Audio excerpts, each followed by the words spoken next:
Hello, Delphina here to talk to you about our official Screen Tones Patreon launch. Woo! If you like our webcomic resources and want to support the work we do, head on over to patreon.com/screentonescast and become a patron today.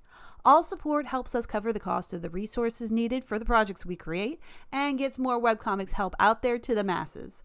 That's patreon.com/screentonescast. Thanks for your support. Just do it! Don't let your dreams be dreams. Yesterday said tomorrow. So just do it! Make your dreams untrue!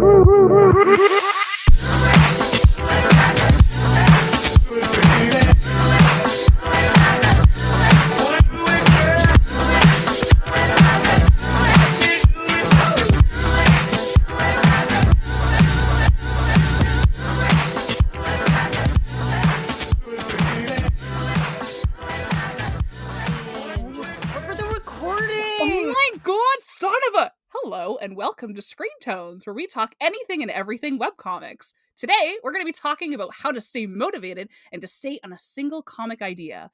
I'm Crispy, I use she, they pronouns, and I work on the webcomics Ghost Young Sickness and Lunar Blight. I'm Star, my pronouns are she, her, and I make the comic Cast-Off. And I'm Ray, and my pronouns are they, them, and I make the webcomics Overlord of Ravenfell and On Empyrean High. So, do you have a bunch of ideas, but you can never really stay fixated on just one? It can be tricky to just stay focused for a project on as long as a webcomic, especially when everything else starts to look so much shinier. But there are things that you can do to increase your chances of seeing it through the end and resisting the Plot Bunnies. So today, we're going to be talking about that. I'm excited about this one because I see this a lot in webcomic spaces, and Star, I know that you see this a lot in Star spaces. Yes, absolutely. This was a peek behind the curtain here. This was an episode that I pitched because this is not the most common question I get, but this is definitely in the top 5 of most frequently asked webcomic related questions that I get in my YouTube comments.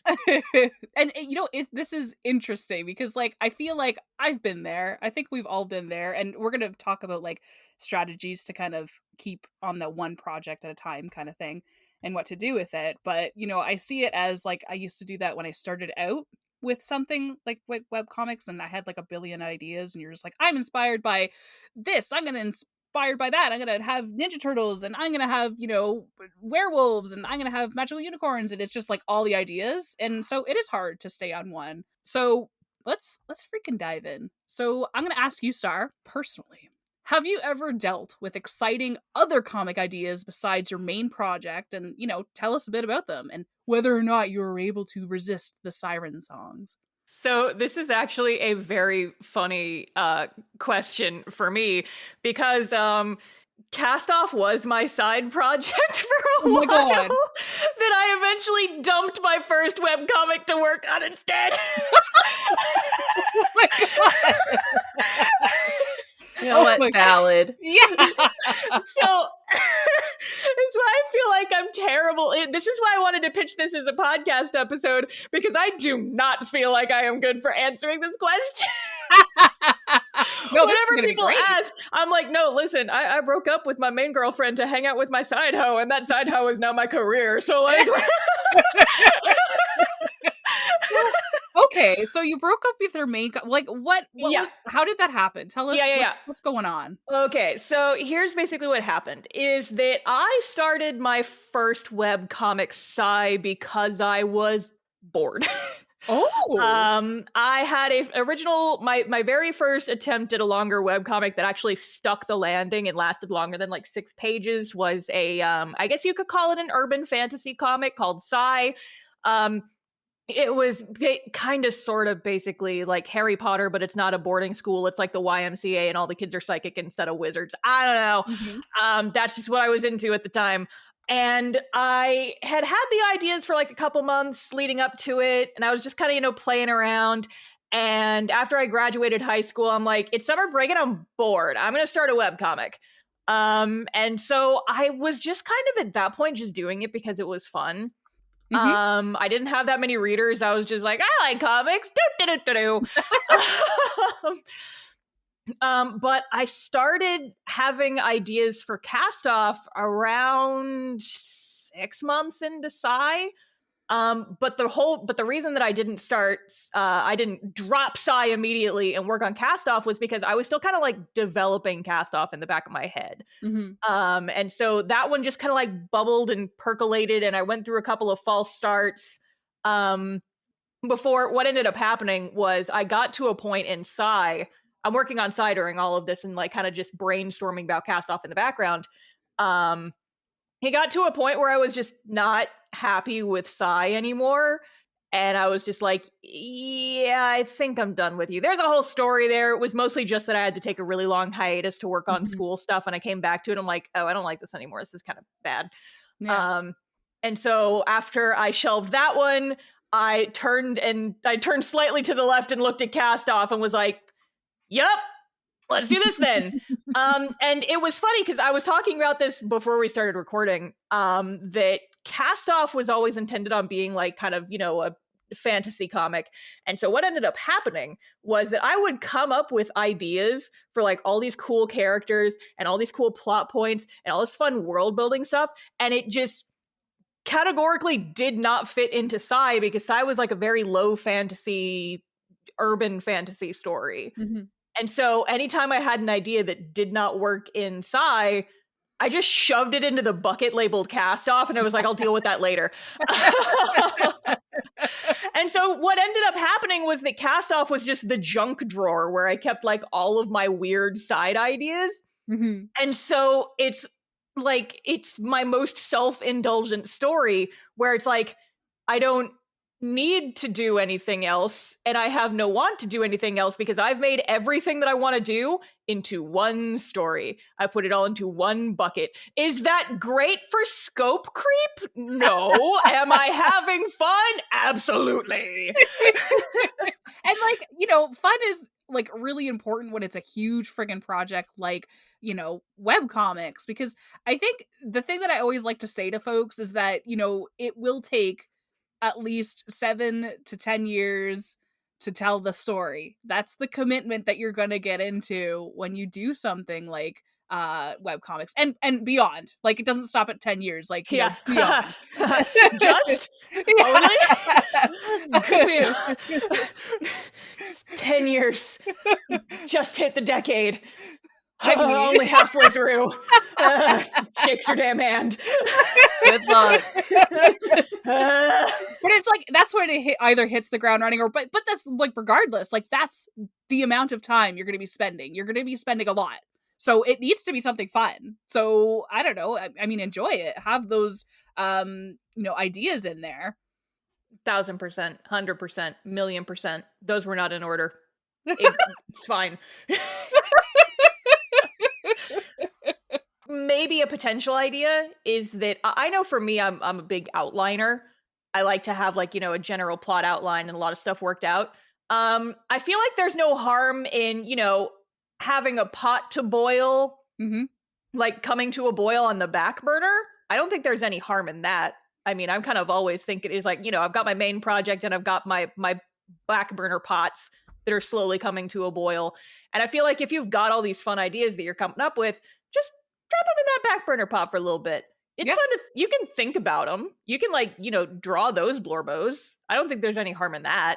It's just that, comics are a big commitment. And if you're coming up with these ideas, you kind of want to think is like, okay, do I love this enough to do a comic about it? Because comics are a lot. Yes, it's exactly that. They are a huge commitment. So there's a lot of things to consider when you're doing that.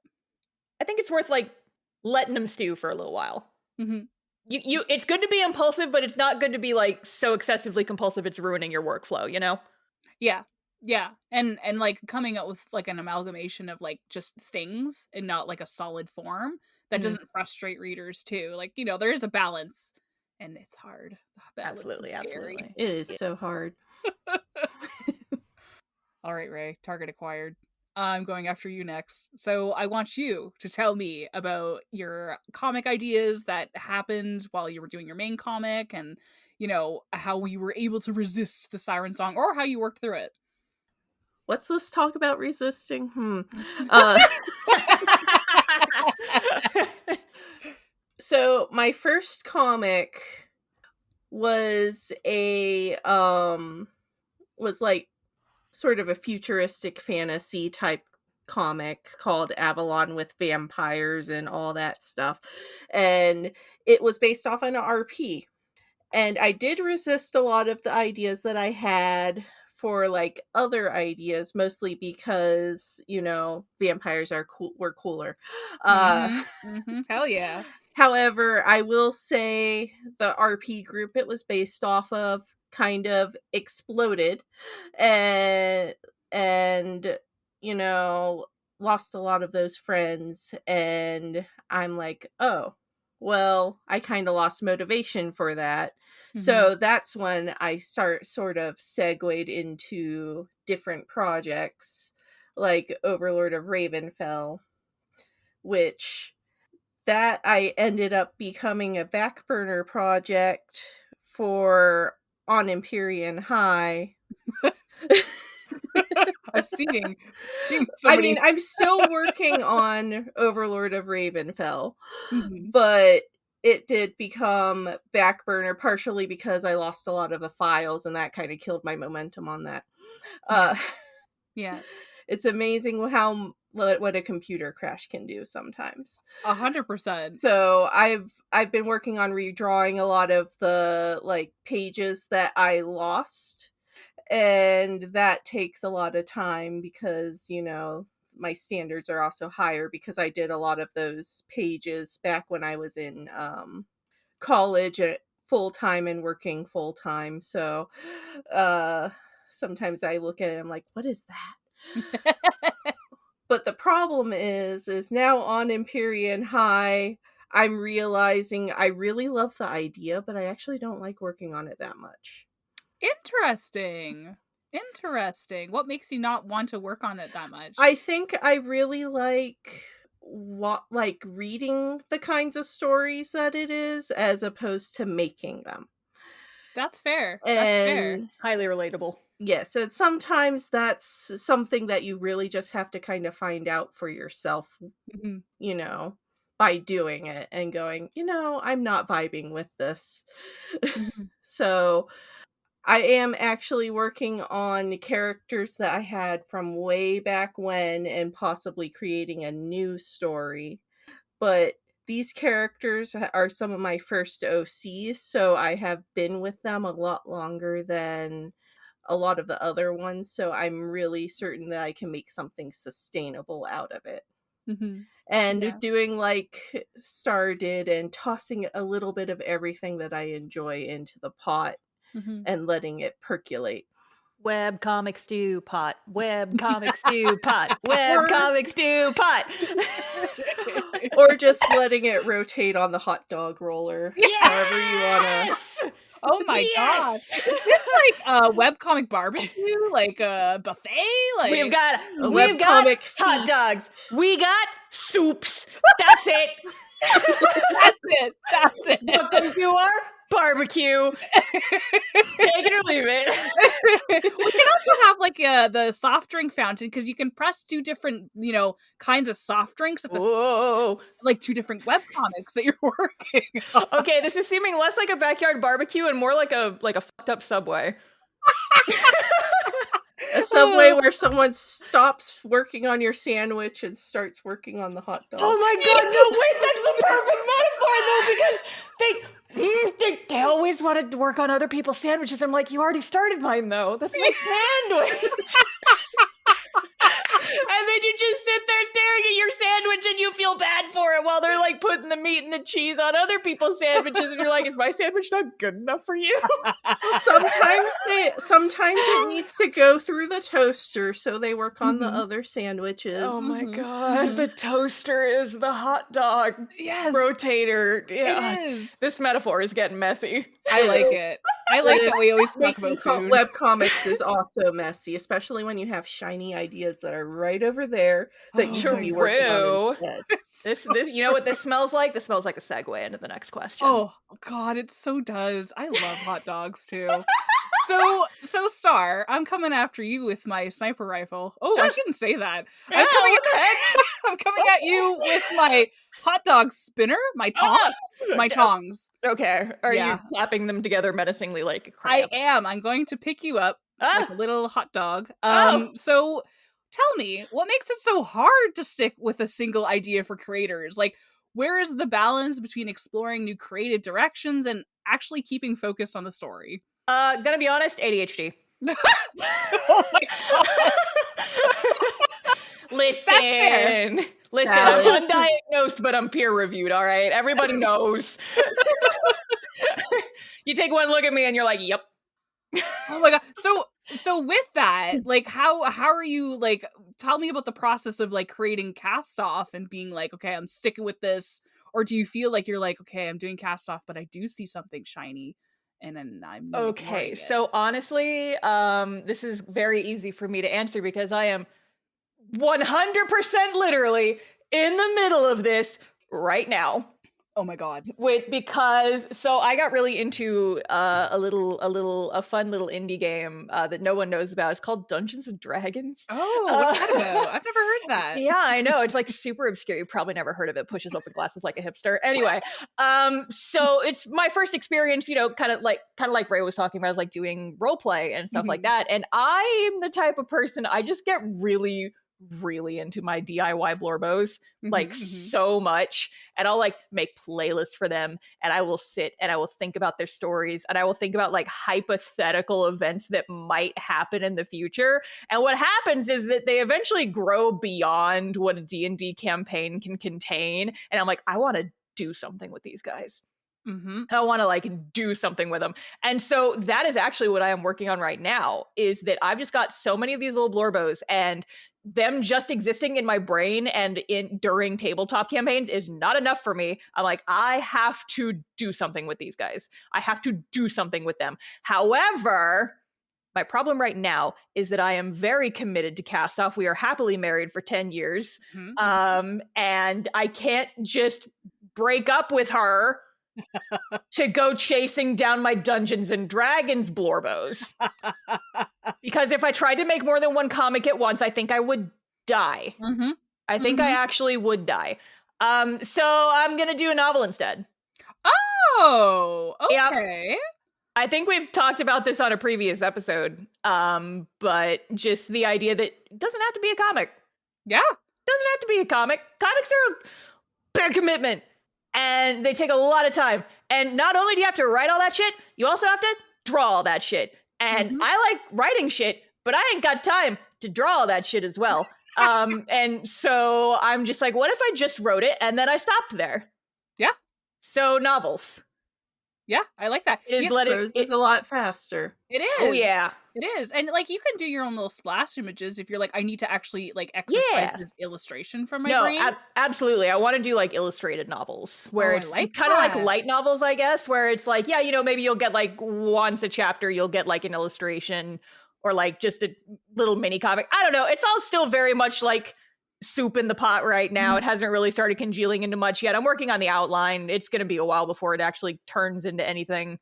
Got to rotate it more in my brain. Yeah. But I mean, that's the thing though, is like, if you come up with an idea, it doesn't have to be a comic. And actually, this is kind of an interesting segue, is that I tried doing Cast Off as a novel first. Really? Yeah. Because I tried to do NaNoWriMo. National Novel Writing Month, and I tried writing Cast Off as prose, and I did it. I finished the challenge, at least. I did not finish the novelization, but I got 50,000 words deep into it, and then realized, no, this has to be a comic. This story relies so heavily on the subtle visuals. This has to be a comic. It will not work any other way. Yeah, and so that's how I stuck with that. And meanwhile, I have my D&D character stories. I'll sketch them, but those stories have like never relied on necessary strong visuals. And so I feel like the choice of medium is also something you have to think about. Yeah. And, it's worth experimenting too, because, I figured out that I really wanted to do Cast Off as a comic by trying to do it as prose and not liking where it was going. Yeah. And the There's same no with Ray. harm in, there's no harm in just trying things. Yeah.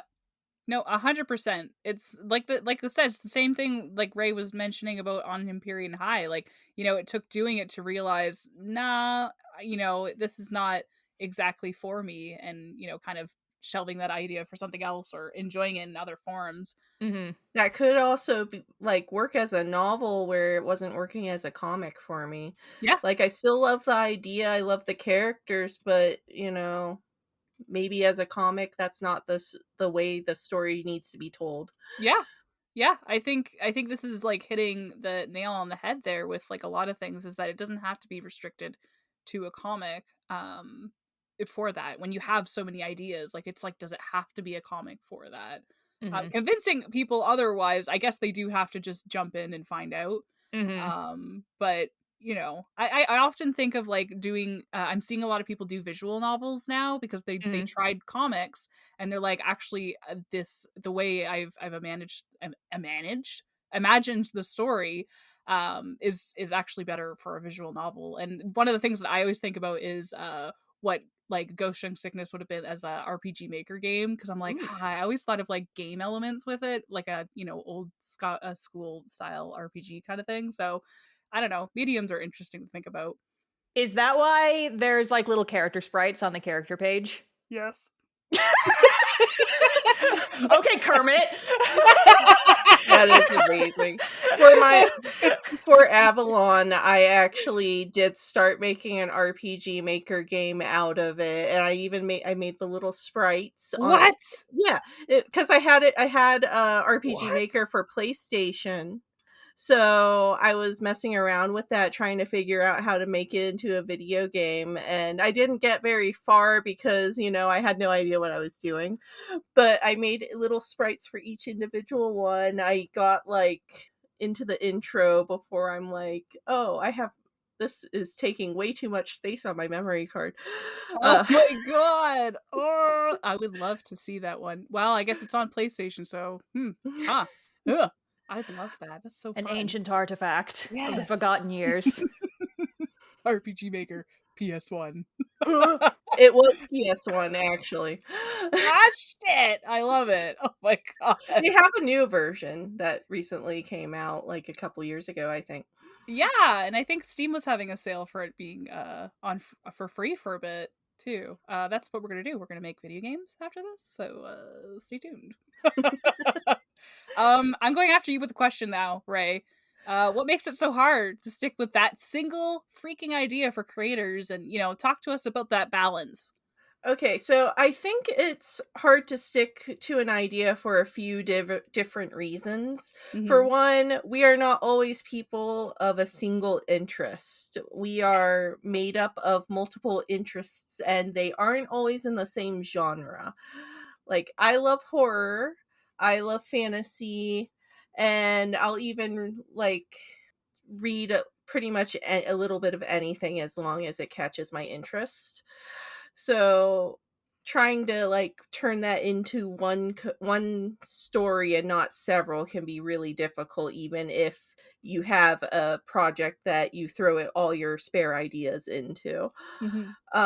Also, I think it's a bit of the grass is always greener on the other side, because you'll be working on this project. It's like, oh, this is hard, but look at this idea that I've barely worked on. You could work on that, and it'll be a nice change of pace. And then maybe you get more interested in the other project because one has become an obligation, and the other project doesn't have those obligations. But then that project becomes an obligation if that becomes your primary project. I see that a lot with some people, is they don't like the obligation part of it. Yeah, which almost can be like a commitment part, but I think it might not necessarily even be the commitment so much as the expectations you have, whether of yourself or whether other people have of you, which in that case some people work better on their own versus posting a page every week and Yep. seeing people interact with it, because that could make or break your motivation for working on it. Mm-hmm. So it's one of those things where maybe webcomics, or at least working on it all the way until when it's finished, might be a better option if that interaction and slow pace is really killing your motivation. Yeah. No, that's Um, a really good point. but I also think that because webcomics take so long to do, you might not be the same person as when you started. Mm-hmm. So you might have different interests, you might just be in a different part of life than when you started, that it's just no longer valid or interesting to you anymore. Yep. Yep. And those things totally happen. I've seen like folks who take a while because, like we said, webcomics take a while, and they get a little fed up with who they were and they try to reboot it, the reboot hell that we've talked Yep. in other episodes. And like that's another thing is that, the new idea just becomes trying to redo the idea that you had because you love these characters so much. And you want to recapture that Yes. interest. Yes. Yep. So it's an interesting, and it's a kind of, it is a hard kind of wire to balance when I see people get so excited. And there's a catnip quality to releasing something new and having people excited about the new thing. Mm-hmm. 100%. And then Yep. you continue on with the thing and it becomes less new. And there is that thing in webcomics that you can honeymoon period. yeah, exactly. Exactly. The honeymoon period is definitely a thing. And this is not trying to be discouraging or anything like that, but like readers waver. You'll have more readers in certain periods, you'll have less readers in other periods. It'll do this like, up and down depending on the time of year, depending on the arc of your comic, XYZ. There's a lot of things to factor into it. And so, the completion part really depends on that, that commitment, or that you getting over that sense of obligation or something like that. Making peace with it is probably better put, to finish something. And that's the other thing is just, what does the finished product look like, and do you want a finished product too? Yeah, because if you're just going into it to experiment, or maybe you have a single scene stuck in your head. I hear that a lot. People are trying to get to the scene. And one of the things that I have started doing to try to like take the shine out of my shiny new ideas is I'll draw out the scene.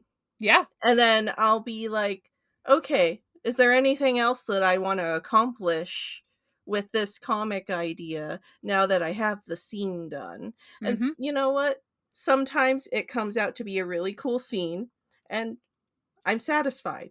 There it is. It doesn't have to make sense to everyone else. Since I did like one for a horror comic, and it's probably better that it doesn't make sense. But I got it out of my system. And like Star, I also do a lot of prose writing to essentially be able to get my ideas out there and see if I can satisfy the shiny new ideas in a faster medium. Yeah, I definitely think that what you were saying about just like get the ideas out of your system, what's great for that? Sketchbooking. Yes. Because I have so often just like come up with cool scenes or had scenes happen between characters that like are in either a D&D campaign or just characters that I came up with that I've never actually done. You just come up with scenes for them. You can just draw those cool scenes by themselves. You can just do that and then not have to make like a whole thing about it, Yeah, it's like that makes me think of how on Tumblr you'll see a lot of these cute little doodles of two characters interacting, and a lot of people are going, "Oh, hey, I really want a comic of this. Can you do more?" And a lot of the people will try it and they'll run out of steam. And I'm like, you don't Yes. need to do that. You can just have these two Blorbos interacting and have people love it without necessarily committing a whole comic to it. Mm-hmm.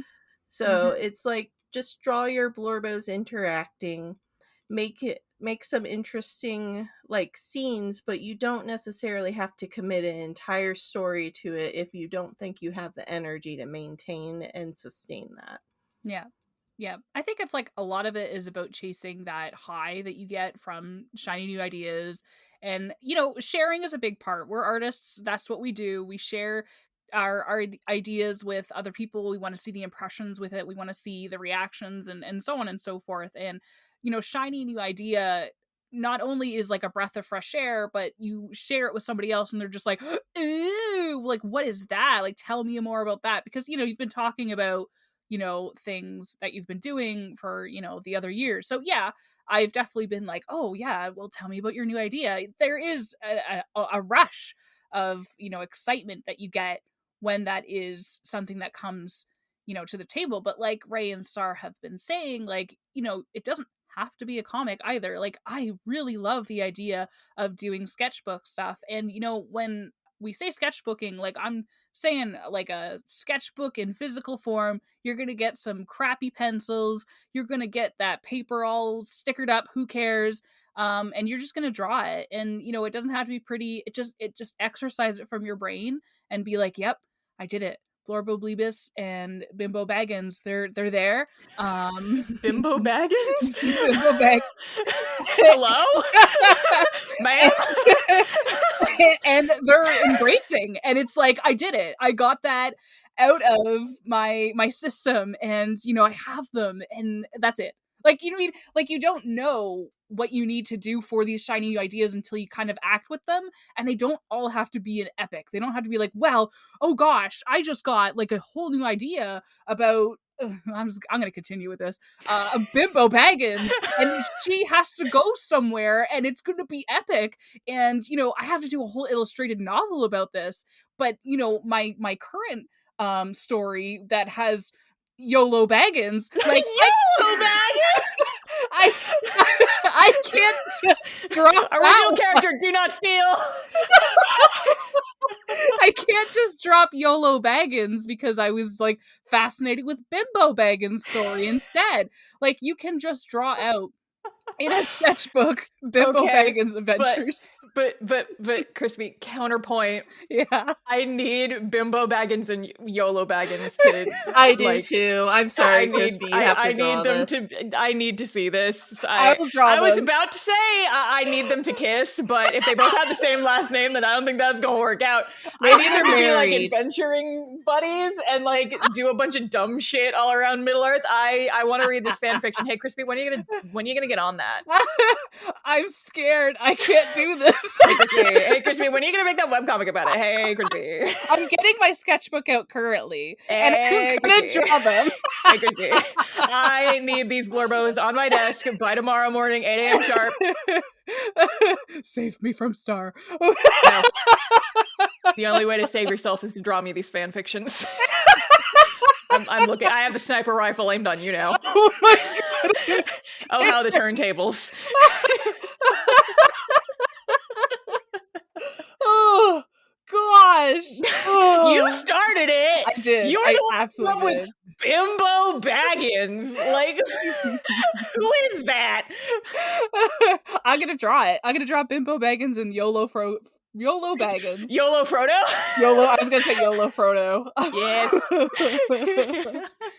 That'll be the thumbnail for this episode. Yes. And they need to be in soup. Yeah. Yes. And they'll be in soup. Oh, I gotta write this down. Potatoes. I'm at soup. I'm writing this down right now because What do you mean you're at soup? YOLO Baggins and Bimbo Bimbo Baggins in soup. Soup. Okay, no one's gonna know what that means, but I wrote it down anyway. Oh my god. All right, Podcasting, baby. you clowns. I'm going to the last question. Okay. All right, here we go. So Star. Yes. I have a question for you. Pour vous, s'il vous plaît. You've already asked several, but sure, I will allow one more. One more. Well, luckily, this is your absolute. This is the banger. Okay. What is your advice to someone who has trouble picking an idea and sticking with that idea? I mean, the thing is that, like, I've always kind of been an impulsive storyteller. I chase the stuff that brings me joy. Mm-hmm. But I do think that there is kind of, like we've been saying, it's a balancing act, right? So what I would recommend is maybe, I think sometimes the hard part is the impulsivity, right?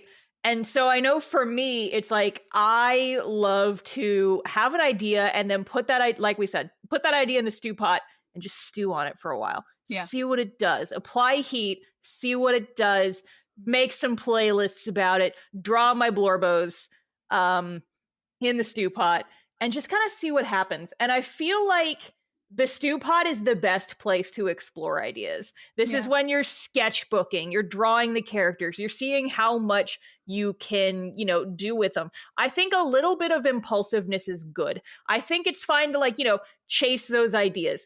And if you really like an idea and you really, really, really want to chase it, see if you can't incorporate that into the big idea that you're dreaming of. Because, I mean, like I said, that's what I did with Cast Off. It was literally just a junk drawer full of ideas that I just rummaged through one day and was like, okay, what can I do with this? Mm-hmm. And, some stuff didn't make the final cut for XYZ reasons. Some stuff stayed and got developed further. Some stuff changed so much it's basically unrecognizable. But I don't think there's any harm in, having new ideas and playing with them, It's like sometimes a new toy can help develop stuff that you've already come up with. I would think just maybe, maybe don't start a new webcomic every other Tuesday. Just okay, this is going to seem off topic, but I promise is the thing. There is an idea if you're an impulsive spender to just every time you have something that you want, but you're not sure that you really need it, you write it down on a piece of paper or something, and you wait 2 weeks. And if you still want that thing in 2 weeks, then you're allowed to buy it. Yeah. Yes. I feel like that kind of, just being a little bit more responsible with your ideas is fine. Mm-hmm. But yeah, just see if you can find a way to keep having shiny new ideas. There is nothing wrong with a shiny new idea. Shiny new ideas are all well and good and fine. But maybe a way to curve the impulsivity a little bit goes a long way towards not having 10 bajillion stories in progress that never go anywhere. I think there is value in, just playing around, seeing if it fits, just kind of letting it simmer, exercising the demons in a sketchbook or a mini comic if you have to. Just, doing some self-exploration. I feel like there's a lot of different things that you can do, and exactly what works for each person is gonna be different. So definitely, explore different things if you feel like you need to. Yeah, just kind of learn how you explore ideas and see what you can do with them. But I would, embrace stewing a little bit more. Yeah. Just have fun in the kitchen a little bit more. Simmer it. See the bubbles. Taste the aroma. Watch those blorbos bob around in the water. Just being exactly. What are they doing? Yeah, exactly. Seeing Bimbo Baggins bobbing in the stew. Bimbo Baggins. Boiling in the super tasty stew. Now we have a theme song for this. Yay! Oh my god. Webcomic people and our food metaphors. It keeps happening. That'll be another shirt. We'll make it. Something. Woo-hoo! Oh my god. I will wear it to every convention. Yes. Oh, I'm coming for you, Ray. Unfortunately, the sniper rifle is now trained on you. We're getting really aggressive in this episode. I Yeah, would what the heck? love This is to violent. know. It's because I'm hosting. I would like to know what your advice is to someone, having trouble picking that idea, staying with it, and tell us the Ray take. See, I do like the idea of essentially just sitting on things. Mm-hmm. Like, one of the things that I learned from prose writing is sometimes some really good stuff will not make the cut. So, a good way to deal with that is to essentially paste it into a Word document Oh, and see if you can use it for later. yes. And if you have a lot of ideas, write that down, especially if it's the scene. You write it down, put it in a Word document, close it, maybe come back to it later, and if it's a really good idea, maybe consider how you might be able to incorporate it in your current comic, Mm-hmm. or maybe you can spin it off into one of your other stories. Or more often, what's probably going to happen, you're going to go, why did I think Sushi Cat versus a giant crab was a good idea? I think it's a great idea. Follow-up question: who wouldn't think that's a good idea? Okay, so Crispy's gonna make Bimbo Baggins and YOLO Frodo into a comic. Ray, I need to see Sushi Cat now. You don't get until tomorrow. I need to see this now. We're stopping the podcast. We're stopping the podcast. Get out your tablet and draw me a Sushi Cat. I right guess I'll now. have to. Yeah. Actually, I think I'll do it with photos because I have a sushi cat right here and I have a crab. Oh my gosh. Yes, please. I will take a Stop motion picture. web comic. Listen, I've seen people do it. I like it. I've seen it too. It's cool. I like when people do different mediums. Okay, but I do also think you just really need to consider what makes you happy and what you can sustain. And honestly, I do think that there is a little bit of a discovery process, and that's okay. Mm-hmm. A lot of the super polished webcomics you see out there are not the first comic of their creators. They aren't someone's first attempt usually, because a lot of people have comics that they have stopped and they started on their new idea that they felt that they was more in line with who they were at the time. Mm-hmm. So sometimes it doesn't hit and it takes a while to figure out. And another piece of advice I would say is do not put off your magnum opus, because I see so many people go, well, I'm going to test out this idea that's not as good as my first idea, but I'm going to save that for when I get better. And then they're surprised, Pikachu face, that they're not as interested in it as their other super shiny special idea. Yeah, no, that's definitely something I've seen a lot in webcomic spaces, is that they're like, well, I need an idea to practice first before I go into the super awesome idea. And like, there's constantly that advice being like, don't start with a huge project first. And that advice personally frustrates me because like everybody Some works people differently. have huge ideas. Yeah, and that's just like the thing, is that like there is such a huge fixation on getting finished, having a finished project. And I'm gonna drop it like it's hot. There are not a lot of finished webcomics. Like very rarely do webcomics actually do get finished. And that's not a bad thing, because we need to realize that webcomics are free. It's made by people who are not getting paid majority of the time.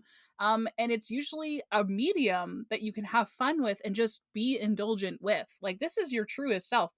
Have fun with it. And, I know that this is going to go into a huge scope that we're not going to really have time to talk about in this episode. We've talked about it in others, where we talk about scope and expectation and, the changing landscape of webcomics with platforms and people being like, well, I need more views. I need to do it like this. I need to do it like that. Goals matter here.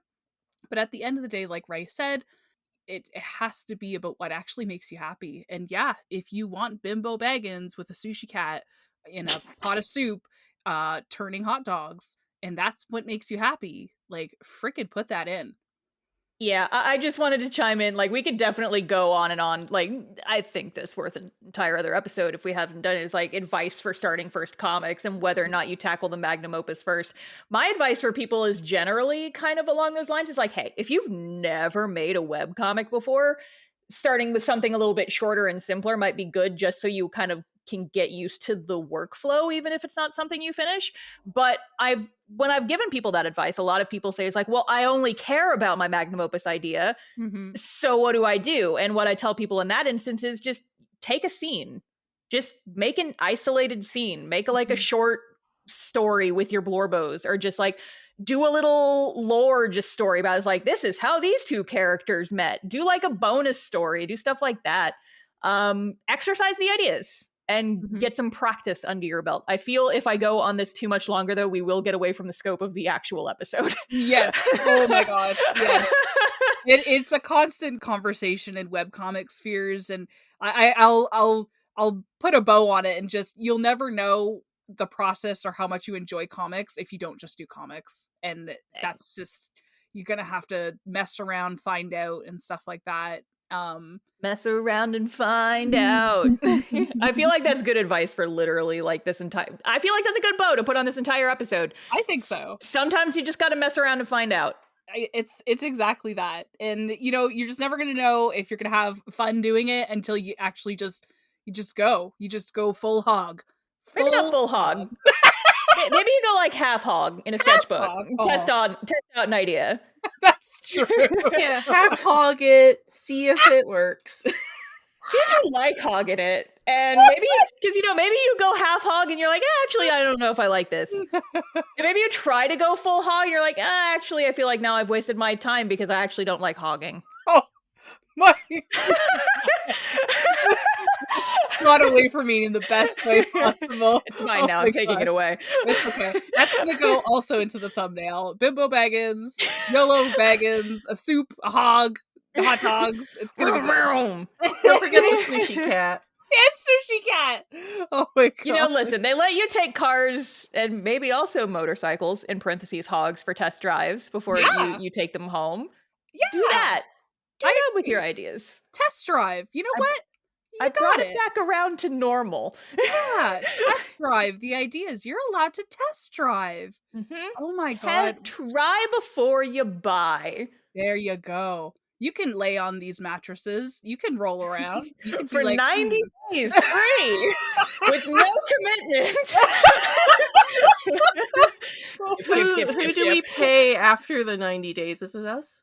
Oh, I hope. Yes. God. I hope yes. So you have to pay your dues and all right. Send us coffee. Yes. Please. It's Screen Tones Cast. All right. I think I'm gonna wrap up the episode. Oh my god. Okay. All right, you clowns. I think with that, I hope they don't keep in clowns. I mean, you can. All right, clowns. With that, I think that's been a Chicken Salad season wrap. I'm Crispy. I've been your host. You can read my comics. Yes, I have to. You can read my comics at ghostjunkstickness.com and lunarblight.com. Wow, couldn't stick with just one.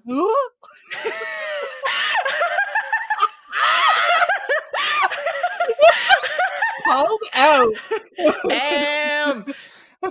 I've been Star the whole time, and you can read my comic Cast Off at castoff-comic.com. And I've been Ray. You can read my comics, Overlord of Ravenfell, on Webtoon and on Empyrean High at EmpyreanComic.com. And next week is the match between Star and Crispy, where we WWE by a cage match. I don't know where that came Just from. Just don't bring your sniper rifle. Yeah, are we allowed snipers in this? Thank you for listening to Screen Tones, a webcomic podcast. You can find all our episodes at screentonescast.com. We've got a couple links over there to our Ko-fi and merch shop, where your support will help us create more episodes and keep us talking about anything and everything webcomics. You can also find us on YouTube, Blue Sky, Tumblr, and our Discord server. Thank you so much for listening, sharing, rating, and supporting, and we'll see you next time.